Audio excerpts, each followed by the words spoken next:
अच्छा जी, अक्टूबर नवंबर 9 का क्वेश्चन है हमारा जी। क्या कह रहे हो? ये दो मुख्तलिफ क्वेश्चन है, एक ही है। ये जो दूसरा पार्ट है उसको इग्नोर कर दें आप। ये अक्टूबर नवंबर 9 का क्वेश्चन है आपका, और पहला पेज जो आपने सिर्फ आपने वो देखना है, ठीक है। तो इस क्वेश्चन में जो सबसे इंपॉर्टेंट चीज है वो क्या है, लिख लें इसके ऊपर, if depreciation rate is not given in straight line method. तो लिखते हैं जी, if depreciation rate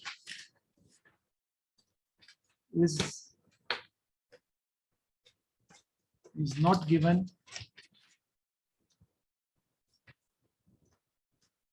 in straight line method.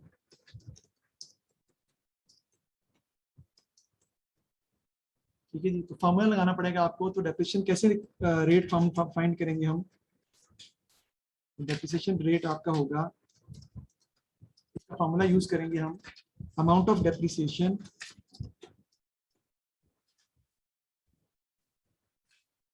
divided by cost at the end.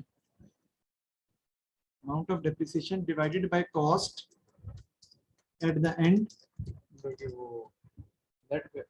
Net book value नहीं, cost at the end multiplied by 100. If depreciation rate is not given, we will find the depreciation rate first. तो कैसे निकालेंगे? Amount of depreciation divided by cost at the end into 100. At the end with the carry down उसका. Carry down उसका. तो सवाल में देखें अगर आप, तो इस सवाल में दो क्वेश्चन है, एक फर्नीचर एंड इक्विपमेंट का है और एक किसका है, मोटर व्हीकल्स का। तो फर्नीचर एंड इक्विपमेंट की अगर हम बात करते हैं तो फर्नीचर एंड इक्विपमेंट के लिए आपको डेप्रिसिएशन रेट फाइंड करना पड़ेगा और उसका फॉर्मूला होगा अमाउंट ऑफ डेप्रिसिएशन। देखिए अमाउंट ऑफ डेप्रिसिएशन कितनी दी हुई है डेप्रिसिएशन अकाउंट में, प्रॉफिट एंड लॉस अकाउंट के नाम से, प्रॉफिट एंड लॉस अकाउंट के नाम से कितनी है, 297 divided by 2970 which is the cost at the end multiplied by 100।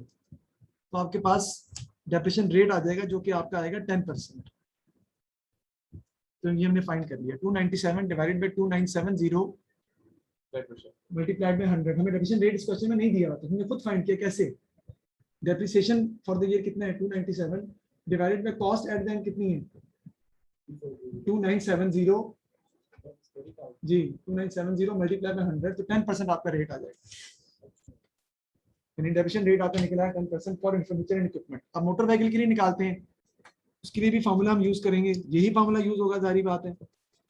Motor vehicle के लिए डेप्रिसिएशन फॉर द ईयर कितनी दी हुई है, प्रॉफिट लॉस अकाउंट के नाम से 450 divided by cost at the end कितनी है 1800 मोटर व्हीकल के हिसाब से, मल्टीप्लाइड बाय 100, तो उसका डेप्रिसिएशन रेट आपका आ जाएगा कितना, 25%। अब सवाल ही उठता है कि सर आपने पहले ही हमें डेप्रिसिएशन रेट निकाल दिया है, आपको कैसे पता चला डेप्रिसिएशन रेट नहीं दिया हुआ? तो जरा सवाल के एंड पे आ जाए और सवाल की लास्ट लाइन पढ़ें, सेकंड पेज पे सवाल की लास्ट लाइन क्या कहता है वो, पढ़ें जी।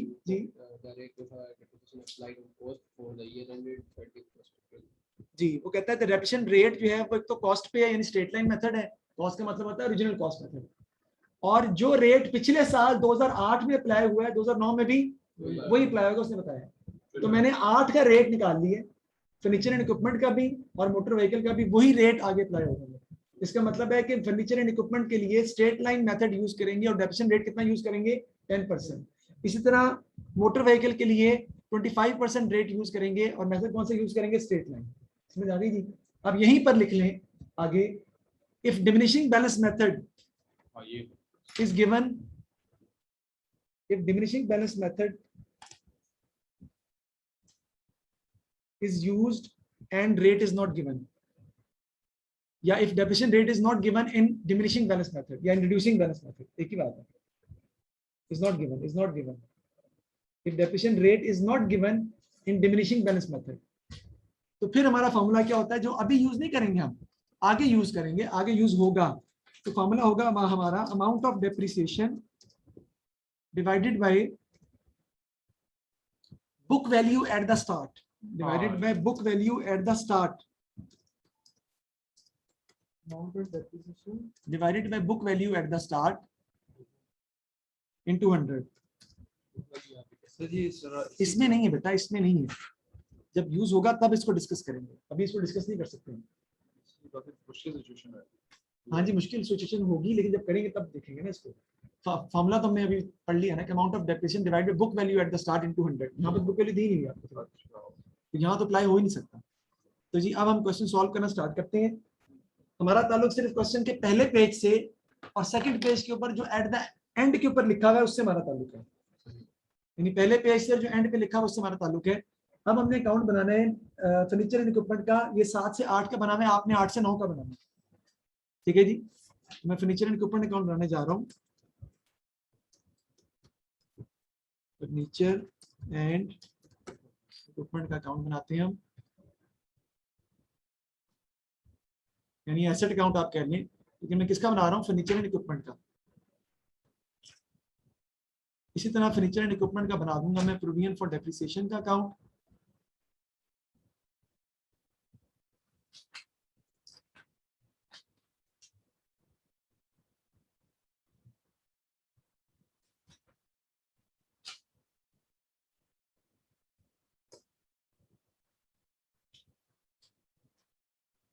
ठीक है जी, डॉलर के साइन डाल लेते हैं जी।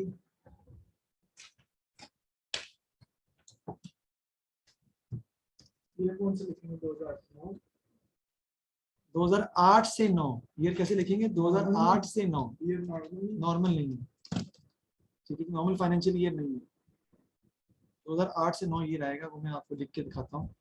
यहाँ पे लिखेंगे 2008 से 2009, ये हमारा साल। इधर भी इस तरह आ जाएगा 2008 से,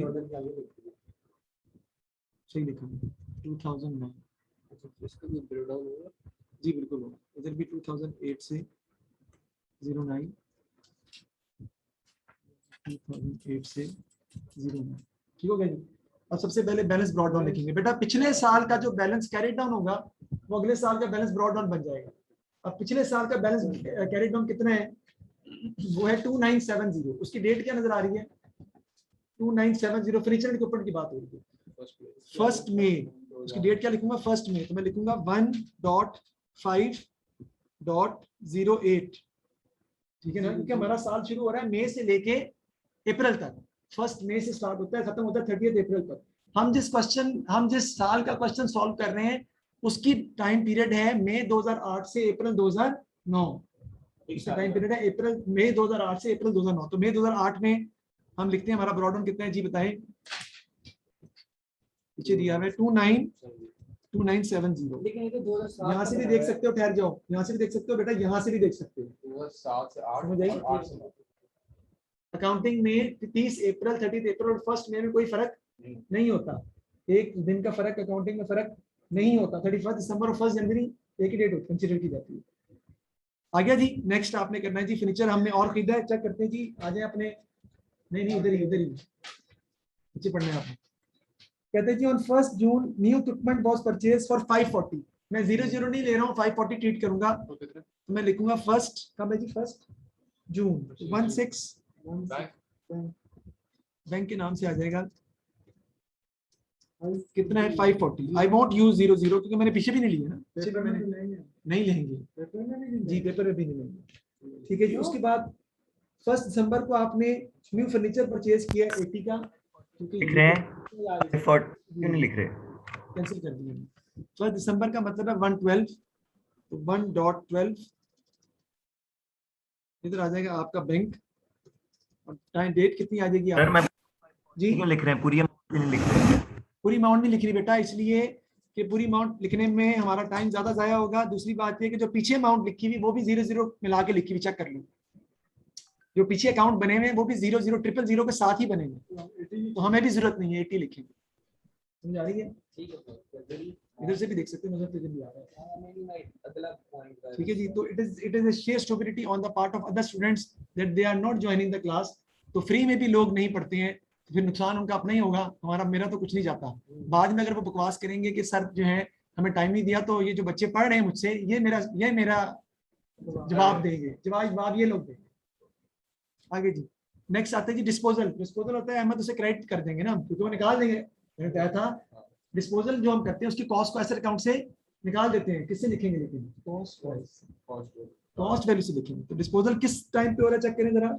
on 3 September equipment which has been purchased on 31 March for 300 was sold for 132। तो हम कितने का लिखेंगे 300 का, और डेट इसकी आ जाएगी 3 सितंबर, कितना महीना होता है 9, बाकी डेप्रिसिएशन और इनकम स्टेटमेंट डाल देंगे। डिस्पोजल के नाम से आ जाएगा राइट साइड पर 300 कॉस्ट क्रेडिट, बाकी आपका आ जाएगा कैरी डाउन, और कैरी डाउन किस डेट को आएगा 30 अप्रैल 30 इसमें डेप्रिसिएशन नहीं आएगी इसकी। .4 asset account is debited with the cost of the asset purchased and credited with the cost of the asset sold. The depreciation charge on these assets will be recorded in a separate account called provision for depreciation account. Provision for depreciation account में cost नहीं आती और asset account में depreciation नहीं आती, हम इसको अलग अलग लेके चलते हैं। टोटल कितना आ रहा है? 8 में आ गया। बताइए जी, कैरी डाउन टोटल कितना आ रहा है? 540 हमारे गाँव से तो पूरी बढ़िया है।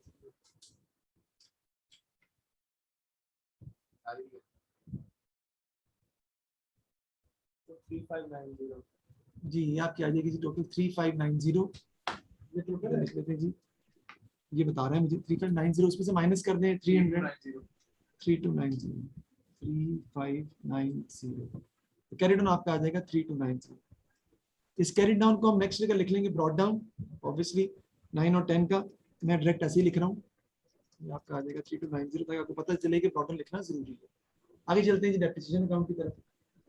सबसे पहले देखते हैं कि हमारा ब्रॉड डाउन कितना आ रहा है, कब आएगा 1.5 को, 1.5 को हमारा आ जाएगा ब्रॉड डाउन, जो एक्यूमुलेशन पिछले साल का ब्रॉड डाउन दिया हुआ है वो अगले साल का, जो पिछले साल कैरी डाउन दिया हुआ नेक्स्ट का बन जाएगा ब्रॉड डाउन। उसने ब्रॉड डाउन के नाम से दिया है, ऐसी बात नहीं, उसने ब्रॉड डाउन के नाम से दिया है। कितना है 890 945 नहीं भाई 897, अच्छा अच्छा 897 इज द ब्रॉड राइट। अच्छा ये वैसे अब क्या करते हैं, इस साल के एंड पे डेप्रिसिएशन चार्ज करनी है आपने 34 को, डेप्रिसिएशन होगी, उसको किस नाम से एंट्री क्या होती है डेप्रिसिएशन की शरियार, डेप्रिसिएशन होती है सर इनकम स्टेटमेंट। क्या एंट्री पूछ रहा हूँ, क्या income statement, bank statement debit, हाँ आगे बोलो ना, प्रोविजन डेप्रिसिएशन क्रेडिट। हाँ income statement debit, provision for depreciation credit, तो प्रोविजन फॉर डेप्रिसिएशन क्रेडिट हो रहा है बिकॉज ऑफ इनकम स्टेटमेंट, तो क्रेडिट साइड पे हम लिख देंगे। सर ये 3 साल की डेप्रिसिएशन है मेरी जो बेची है, हम 2008 से 9 का सवाल सॉल्व कर रहे हैं। नहीं अच्छा वो ऐसे डिस्पोजल में लगेगी, जो ऐसे डिस्पोजल यस, जैसे डिस्पोजल होता है उसमें आती है total depreciation on the asset sold from the, क्या हुई स्टेटमेंट बारे बोले, ऐसे डिस्पोजल अकाउंट में हम रिकॉर्ड करते हैं डेप्रिसिएशन उस एसेट की जो बेच रहे हैं from the date of till the date of sale. अभी हम कैलकुलेट करते हैं चार्ज फॉर द ईयर, इस साइड में वर्किंग करते हैं उसके charge for the year calculate right side पे जी। डेप्रिसिएशन रेट हमारा 10% है, आपको पता है डेप्रिसिएशन निकालने का तरीका क्या है शरियार, सबसे पहले डेप्रिसिएशन निकालेंगे कौन से एसेट पर जो आपने नए खरीदे हैं। स्ट्रेट लाइन मेथड है, एनुअल बेसिस है, स्ट्रेट लाइन मेथड है, एनुअल बेसिस है, मंथ टू मंथ नहीं है। सवाल आसान है मुश्किल है, आसान है क्योंकि straight line method annual basis easy होता है। सबसे पहले हमने नया एसेट खरीदा 540 का, ये 2009 से 8 की जी 540 पे ले लेंगे 10% डेप्रिसिएशन, ये आपकी आ जाएगी 54। उसके बाद ले लेंगे 80 के ऊपर 10%,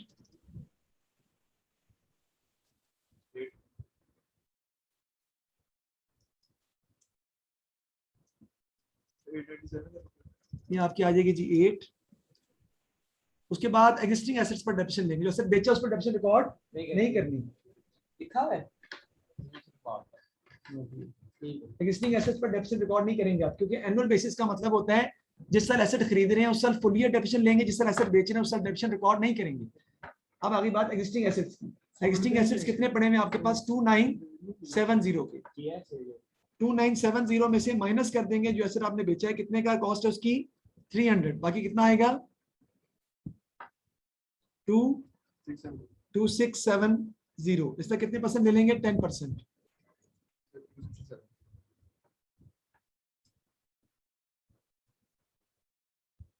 टू 2670 का हम ले लेंगे जी। सर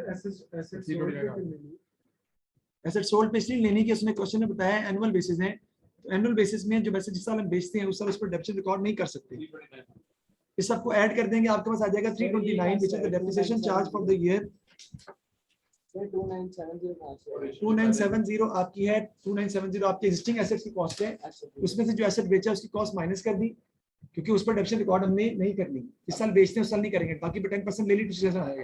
अच्छा आपकी टोटल डेप्रिसिएशन कितनी आ गई 329, total depreciation charge for the year is 3290। आप इस पर डायरेक्ट डेप्रिसिएशन भी निकाल सकते थे। अगर आप 3290 का 10% ले लें डायरेक्ट, हेलो 3290 10% ले लें डायरेक्ट, वो 329 ही आ जाएगा। ऐसे भी कर सकते थे, ठीक है, डायरेक्ट 3290 का 10% भी कैलकुलेट कर सकते थे, वो भी 329 ही आएगा। लेकिन मैंने आपको पूरा प्रोसीजर भी करके दिखा दिया। इस तरह कर लें या डायरेक्ट इसका 10% लेने, बात एक ही है। सर इसका 10% लेने से कैसे निकल रहा है, क्यों निकल रहा है? क्योंकि जो पिछला हमने रेट निकाला है वो भी तो ऐसे निकाला है। देखिए 297 जो डेप्रिसिएशन आई नहीं हमारी, वो भी तो इसका 10% है। जब देखो 297 जो डेप्रिसिएशन आई नहीं हमारी, वो 2970 10% नहीं है। जिस तरह इसका निकला इस तरह उसका भी निकल रहा है, क्योंकि सेम चीज अप्लाई हो रही है, वरना हम ऐसे नहीं कर सकते थे। टोटल करने जी। अब जो एसेट बेचा उस पर डेप्रिसिएशन रिकॉर्ड करेंगे, जो एसेट बेचा उस पर डेप्रिसिएशन रिकॉर्ड करेंगे from the rate of purchase till the rate of sale. देखते हैं उसे हमने कब खरीदा था। वो हमने परचेज किया था 31 मार्च 2006 को। कैलकुलेट करते हैं उस पर डेप्रिसिएशन। हमने लिया था 31/3/2006 को। जो एसेट बेचा उस पर डेप्रिसिएशन रिकॉर्ड कर रहे हैं। उसको हमने यूज किया कब तक? 34/2006 तक। पहले एक साल खत्म हो गया, हालांकि 1 महीना गुजरा है, लेकिन आपका एसेट पूरा इस्तेमाल हो गया। इस पर लेंगे 300 पे कितने परसेंट? 10%। डेप्रिसिएशन कितनी आ जाएगी आपकी? 30। ठीक है, फिर लेंगे 6 से लेके कहां तक? 7 तक, वो भी कितनी आ जाएगी? अगेन 30। फिर लेंगे 7 से लेके 8 तक, अगेन कितनी आ जाएगी? मैं निकाल भी सकता हूँ, नहीं भी निकालेंगे, बात एक ही है, क्योंकि ओरिजिनल कॉस्ट मेथड है, स्ट्रेट लाइन मेथड है। अगेन 30 आ जाएगी। ईयर परचेज की नहीं हमने करनी। Year of purchase, year purchase की ईयर ऑफ परचेज की तो मैंने निकाली है भाई। कितनी निकाली है? फिर लेंगे 8 से 9 की, और 8 से 9 की डेप्रिसिएशन आपने कैलकुलेट नहीं करनी। तो सर 6 से 7 ये नहीं आएगी, पूरा साल तो इस्तेमाल नहीं किए। ये नहीं आएगी, क्योंकि इस पर डेप्रिसिएशन आपने रिकॉर्ड नहीं करनी। तो इस पर डेप्रिसिएशन हम इस साल की नहीं लेंगे, रिकॉर्ड नहीं करनी सर। डेप्रिसिएशन रिकॉर्ड करेंगे हम, क्योंकि वो कहते हैं कि जिस साल आप एसेट बेच रहे हैं उस साल आपने डेप्रिसिएशन रिकॉर्ड नहीं करनी।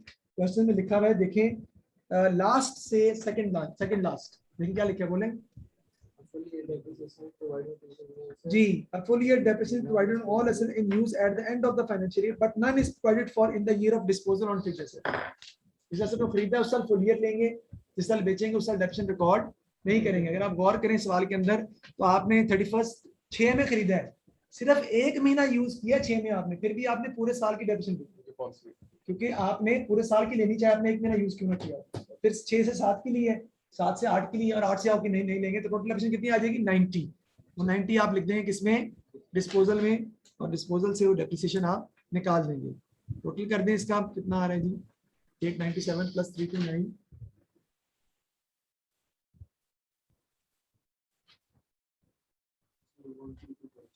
1226, इधर भी लिख देंगे जी 1226।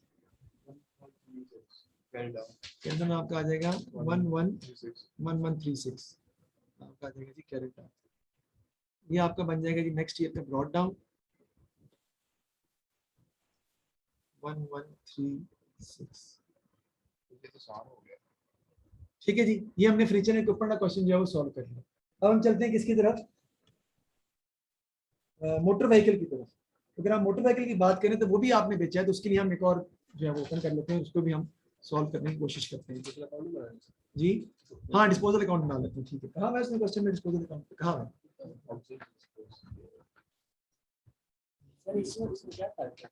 इसमें वो फॉर्मेट रनिंग बैलेंस फॉर्मेट है, ये आपका जो नॉर्मल फॉर्मेट होता है।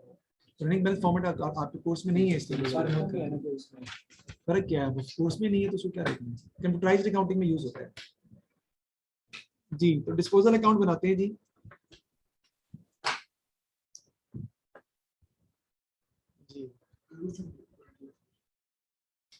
देखते हैं जी, डिस्पोजल अकाउंट हम बनाते हैं। डिस्पोजल अकाउंट में हम क्या लेंगे जी? इधर आपकी आती है कॉस्ट, डेबिट साइड पे किसकी कॉस्ट है? फर्नीचर एंड इक्विपमेंट की।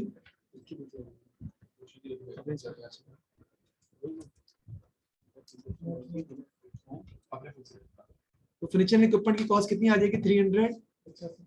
राइट साइड पे उसकी डेप्रिसिएशन आ जाएगी,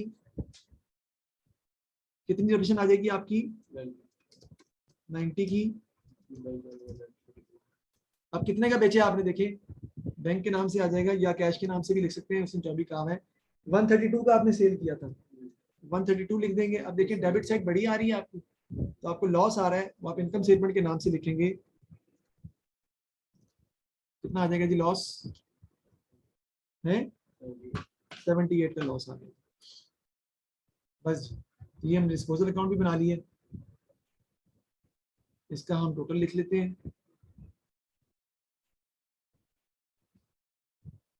हाँ बैठिए।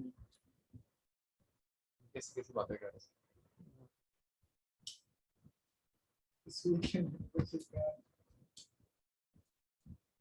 जी इधर आ जाएगा जी 300, हाँ बंद कर दिया। इधर आ जाएगा जी 300। जी देखिए इसमें कोई मसला है तो बताएं, समझ आ रही है जी? आगे नेक्स्ट चलते हैं, जल्दी करो। कैमरे में देखता हूँ। आपको क्या जरूरत है इतनी बड़ी सवाल सवाल की लेक्चर है? ये मैं बंद कर रहा हूँ, आगे चले जी। नेक्स्ट पार्ट इसका जो है वो करते हैं स्टार्ट। एक पेंट शॉप और खोल लेते हैं। देखिए जी अब क्या है जी, मोटर व्हीकल के लिए मोटर व्हीकल का अकाउंट बनाते हैं जी हम। MOTOR मोटर व्हीकल, इसको हम स्टार्ट करते हैं। इतनी अजीब सी टेंशन हो रही है टेंशन बस की टेंशन ही नहीं नहीं लेनी थे? देखो आ तो रहा सारा इजी हो गया ना। मुझे डेप्रिसिएशन तो अल्हम्दुलिल्लाह काफी हाँ। अच्छा समझ आ गया। टेंशन की जरूरत ही नहीं। टेंशन आगे हो से जब डिमिनिशिंग होगा ना तो हाँ जी। When Sarharis is around you, when HKB is around you, there is no reason to go for any kind of frustration or tension, because I am here to solve any problem regarding accounting without any cost भी बता दो। without any cost. Yes.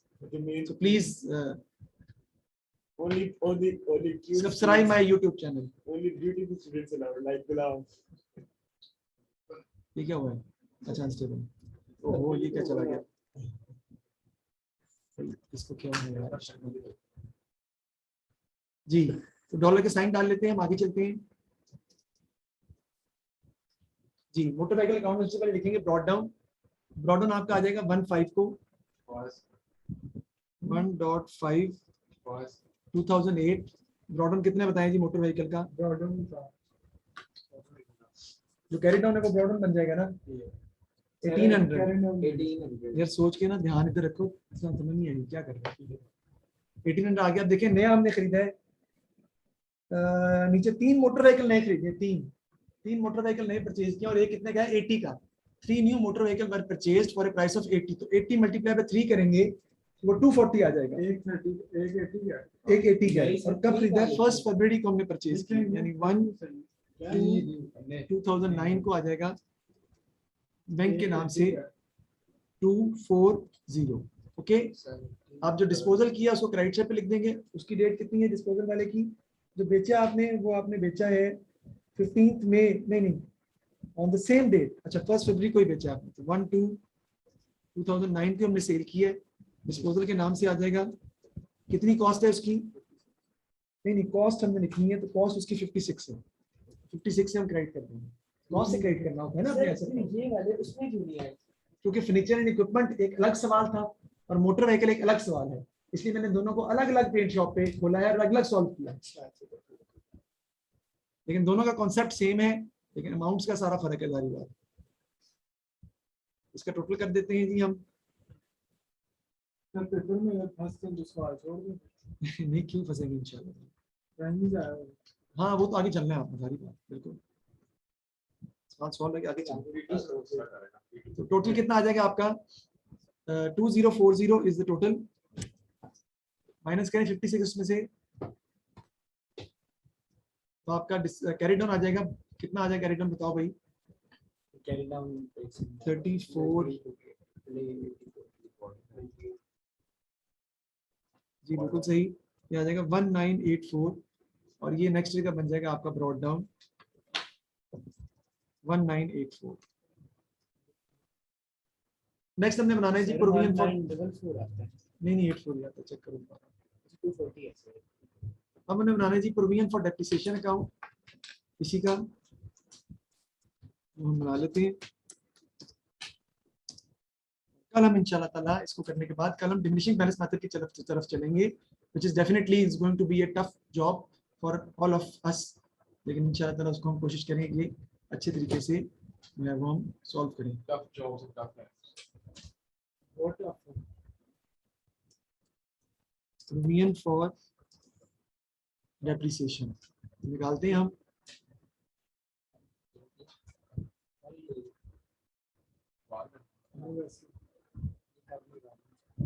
ठीक है, सबसे पहले यहाँ पे हम लिखेंगे जी ब्रॉड डाउन इसका, तो बताएं जी ब्रॉड डाउन कितना है प्रोविजन फॉर डेप्रिसिएशन का, मोटर व्हीकल का ब्रॉड डाउन कितना है? what is sir provided 840 841.5 2008 brought down आपका आ जाएगा जी 840 है। Are you sure? हाँ ठीक है। बहुत ही आगे जी, उसके बाद इधर क्रेडिट शीट पे आपकी डेप्रिसिएशन आ जाएगी कब? 30 अप्रैल को 30.4 को इनकम स्टेटमेंट के नाम से, जो हमने कैलकुलेट करनी है। ऑब्वियसली डेबिट साइड पे क्या आ जाता है? डिस्पोजल, जो आपने बेचा है उसकी आ जाएगी, और आपका कैरी डाउन आ जाएगा, जाहिर बात है। चलिए चार्ज फॉर द ईयर सबसे पहले निकालते हैं। अब चार्ज फॉर द ईयर निकालने के लिए मैं डायरेक्टली निकाल सकता हूँ 1984 का डायरेक्ट 25% भी ले सकता हूँ। अगर आप दूसरी तरीके से निकालेंगे यही आएगा, निकाल के देखते हैं पहले 1984 का 25% ले, बताएं कितना आता है? 25%, क्योंकि मोटर व्हीकल का डेप्रिसिएशन रेट 25% था जो हमने कैलकुलेट किया था पीछे। 25% कितना आ जाएगा? 1984 का आ जाएगा सर 496। अब जरा अलग अलग निकालते हैं। ये 1984 किधर से आया सर? 1984 हमारे पास कैरी डाउन निकला है मोटर व्हीकल अकाउंट का, जो कैरी डाउन है वही आपका फिर हमें इतनी लंबा करना हर सवाल में डायरेक्ट नहीं, उसका सिर्फ इस सवाल में सर, वो तो उसमें नहीं होगा ना जिसमें रिड्यूसिंग बैलेंस मैटर होगा। स्ट्रेट लाइन में भी नहीं हो सकता क्योंकि इसमें मंथली बेसिस नहीं है। तो 1800 पे आप देखो 240 पे आपने ले ली, 1800 में से 56 माइनस किया, सिर्फ स्टेट एनुअल बेसिस में नहीं है। आप ऐसा कर सकते हैं, इसलिए मैंने यूज करके बताया है, वरना मेथड आप वही रखेंगे, आप वही रखेंगे। पूरा का तो साइज सोलर में क्या गिरेगा?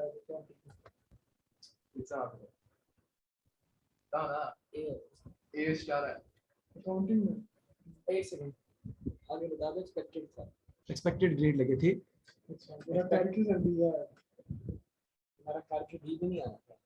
तो भाई जिससे सारा साल मैंने ए स्टार दिया था ये बात में। सारी की सारी याद है। टोटल करें जी, 840 प्लस 496 कितना आता है? 1336। ठीक है जी, इधर भी लिख लेते सर हैं एकदम कैलकुलेट करके बता दें। यार। 1984 का मैंने डायरेक्ट 25% लिया है, तो मेरे पास डेप्रिसिएशन आ गई है 496 की। मैंने डायरेक्टली 1984 का 25% ले लिया। अगर आप कैलकुलेट करना चाहोगे तो कैलकुलेशन से भी यही आएगा, फर्क नहीं आएगा, यही आएगा। कैलकुलेट करके देख लो, 1800 जिससे माइनस करो 56, उसका ले लो 25% और 240 का ले लो 25%, ऐड कर दो, आपके पास यही डेफिनेशन आएगी 496। करके देखो, 240 का लो 25%, 60 आ गया, और 1800 माइनस 56 इसका लो 25%, कितना आ गया? 436। 436 प्लस 60 496, वही निकलेगा सारी बात। तो आप दोनों तरीके से कर सकते हैं। अब निकालते हैं डिस्पोजल की डेप्रिसिएशन जो बेचा था उस पर डेप्रिसिएशन कितनी हुई है, कब से कब तक मेरे भाई? From the beginning purchase to sale, from the date of purchase till the date of sale. देखते हैं हमने कब परचेज किया था। हमने परचेज किया था 56 का 15 मई 2005 को, ठीक है जी। तो 15 मई यानी 15.5/2005 को परचेज किया था। और कब तक इसको यूज करेंगे अब हम? 6 तक, क्योंकि वो अप्रैल तो गुजर गया है ना, 2006 तक। 56 का ले लेंगे, कितने परसेंट मेरे भाई? 25% is the depreciation rate, not 10%। 25% पीछे कैलकुलेट किया था आपने, वो तो 10% ही था। वो इसका निकाला था 450 डिवाइड बाय 1800 into 100, इसका 25% निकाला था। ये मोटर व्हीकल क्या है, ये दूसरा सवाल है, वो अलग सवाल है, दोनों को अलग लेके चलना है। 14 आ जाएगा। उसके बाद 6 to 7 दोबारा डेफिनेशन लेंगे इसके ऊपर।